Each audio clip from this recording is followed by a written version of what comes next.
আসসালামু আলাইকুম রহমতুল্লাহি বরকাতুহু ইউএনএইচসিআরর টেলিগ্রাম চ্যানেলের মাঝে খান জরুরি আপডেট দিয়ে দে 10,000 যেটা মাঝে তোমরা ইউএনএইচসিআরর ওয়েবসাইটের মাঝে যাইও রে এন্ডিলা ইসি বরাং যিবা আসি বা গর ইয়া তো যেহনো কিসিমর রেজিস্টার করো তুমি মানে হনুগ মানুষরলা নয়া রেজিস্টার করো ইয়ার তো ফ্যামিলি মেম্বার গেরার তুলো যেহনো জিয়ান করিবা গর নয়া বুঝনে এ টাইমের মাঝে ইউএনএইচসিআরর যিমান কি অফিচিয়েল ইমেল আইডি আছে MLSL হৈ দইলা বরিলিয়া ইবা ইস্তেমাল নগরি বললা তুমি যেটাই মাঝে তোমালা রেজিস্টার করিবা ইয়া তো তোমার ফ্যামিলি মেম্বার হলা যেহনো কিসিমর ওয়ানিয়ান গরো ইসি বরাং গরো এ টাইমের মাঝে ইউএনএইচসিআরর ইমেলর আইডি যিবা আসিবা নদিবা তুমি নিজের ইমেলর আইডি দিবা দেখি আল্লাহ ইতরা তো যেহনো কিসিমর তোমার যদি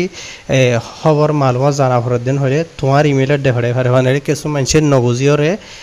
তুই নিজর গো দিয়া ফরত দে ইউএনএইচসিআরর ইমেলর আইডি দিবই তাকো এত লাইবা নদিবল্লা মানা উজ্জে হয়তো চাইলে লম্বা চাই বাড়িত বুঝাই দিলে মনে তার ইনফরমেশন ইয়ানরে মলাই জবানত ইংলিশত রোহিঙ্গা জবানত আর দৈলা বরিলা জবানত মাঝে দিয়ে দে 10,000 ওনারা ফরি জানো দিয়ে তারা ফরি বুঝি পারিবা তা হাইরেন দিলে আর ইয়নর ইমেলর আইডি যিবা আছে ইবা ইস্তেমাল করিবা তুমি নিজের ইমেলর এড্রেস যিবা আছে এবা ইস্তেমাল করিবা যে টাইমর ইউএনএইচসিআর ওয়েবসাইটের মাঝে যেহনো কিসিবা ওয়ানিয়ান গরো ওনারা বুঝনে জি আসসালামু আলাইকুম।